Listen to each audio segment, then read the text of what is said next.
Hey guys, this is a question from Ed H. What do you do when your partner is always right and never wrong? Well, as you know, if you've ever experienced this, when you think or when your partner thinks that they're always right and never wrong, after a while, you may start to question yourself and even doubt your sanity. Or they twist things around so much so that it's just not worth fighting about, so you just end up staying quiet. But what happens when you stay quiet all the time is things escalate and it gets worse, or you start to feel bitter and resentful. That's not good. So what can you do?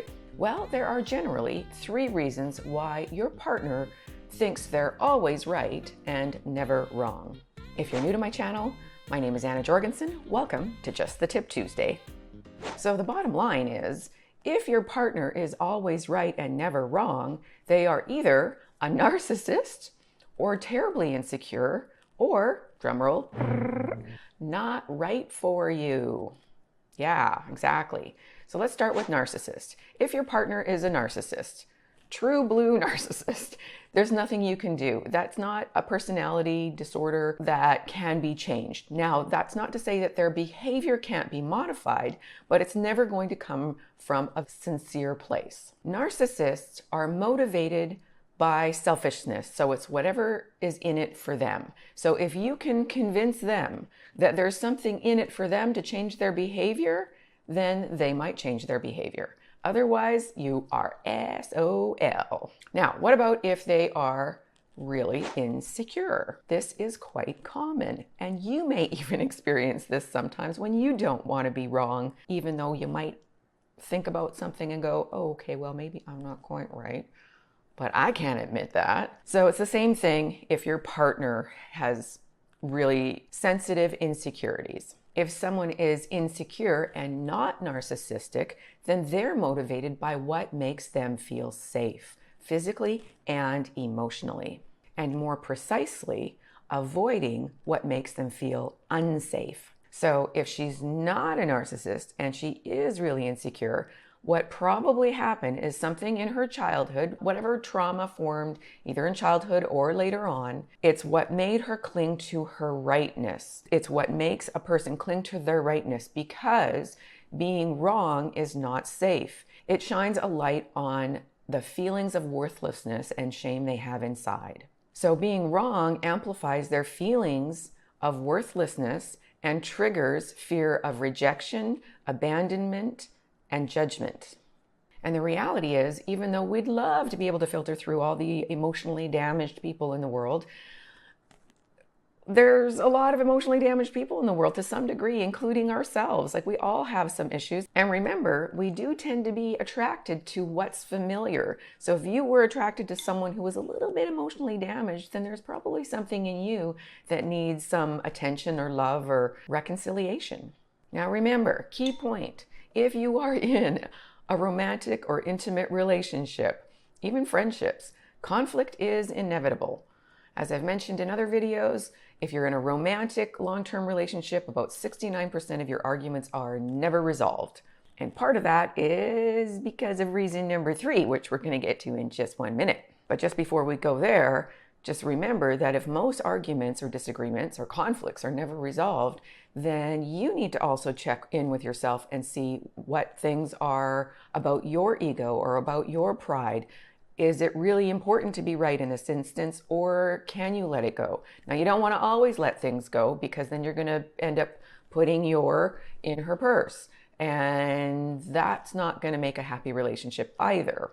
Key point, if it's a fundamental belief system or value, then you do need to resolve it. If you don't resolve it, then you are going to end up with contempt and bitterness and resentment, and that's not a way to live in a relationship. And too many of you do or have in the past, and you know what I'm talking about. And the reality is, if you want to wait until you are completely 100% emotionally intelligent before getting in a relationship because you think you're going to choose poorly, well, you might be waiting a long time, because as I said before, we're all a little bit damaged. We all have some baggage, and the best place to work out that damage, unfortunately, is in relationships where we get triggered. Or you can stay single, and sometimes that's preferable for some people. I did a video on the benefits of staying single, so you might want to watch that. But if you don't want to stay single, then you might have to work out some stuff in relationships. And if you want to have less stuff to have to work out in relationships, here's a really important point, which brings us to number 3, the wrong person for you.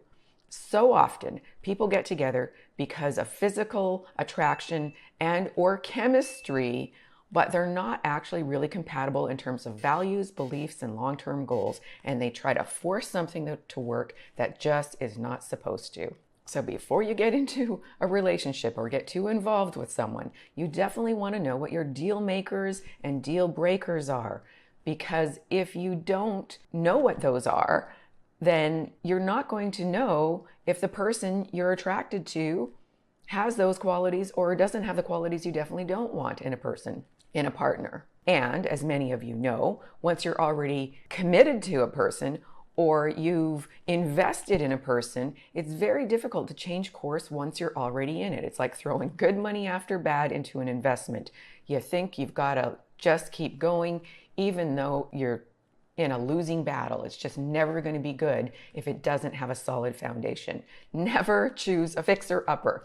So if that person, that's not to say that a person doesn't have flaws, but they've got to have the right flaws for you. And if you don't know what your deal makers and deal breakers are, then you definitely want to check out my Wake Up to Love program, because it helps take you through a process to figure out what your most important deal makers, must-haves are, and what you don't want. A lot of you, if you've had any experience in a particularly unpleasant relationship, will probably know what you don't want.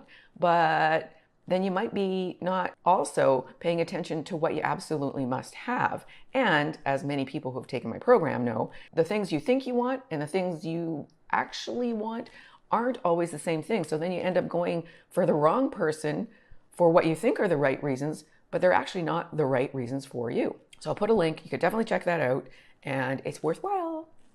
But if you haven't taken my program and you're already in a relationship with someone who's always right and never wrong, then you've got to learn to pick your battles. Statistically, and I'm going to go over this maybe a little bit more in another video, the sweet spot for positive to negatives in a relationship is between 5 and 10 positives for every 1 negative or criticism in an interaction with your partner.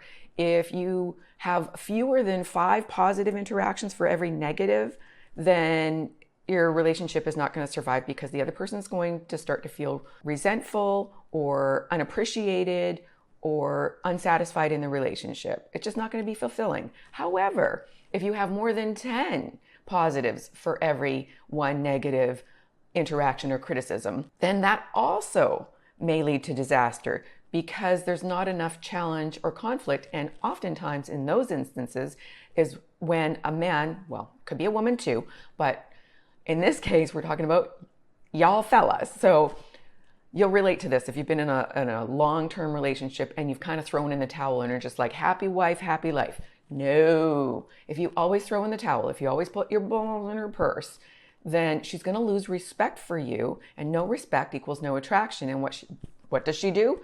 She becomes a monster. She goes for even more. She either tests you to see if there's still a backbone in there somewhere, or she just doesn't respect you as a man, and that's not good either. So you have to choose your battles. You do have to stick up for yourself, and at the same time, it can't be all about conflict, because the reality land is there's going to be fallout whether you choose to take the easy route and just let her get away with everything right now, or if you stand up for yourself and say, no, sorry, sweetheart, but this time you're not going to be right. It's going to be my way, or it's going to be on my terms, or whatever it might be. You have to be able to have a backbone. Remember, we teach people how to treat us. Now, if you are with the right person and she's not overly insecure and or a narcissist, but she's learned to steamroll you because you've allowed it, well, it's definitely going to take more time to retrain her. Some ladies not going to like that term, but hey, reality land. You know, we teach people how to treat us. It's going to take longer to unlearn bad habits. If you've been together for a while, you might even want to talk to a professional, a counselor, or coach. If you're interested in that, there is a link on my site now for professional counseling. Yay! But don't beat yourself up, because we don't get taught how to do relationships. This is stuff we have to learn along the way, unfortunately, or here. But if you're single or just starting to see someone, then I really highly encourage you to take my Wake Up to Love program, because it will definitely save you potential future heartache. And again, if you're struggling in a relationship right now and don't know what to do, then check out the counseling option on my site. I will link that below. My heart goes out to you. Hang in there, not from a rafter. And thanks for being here. God bless.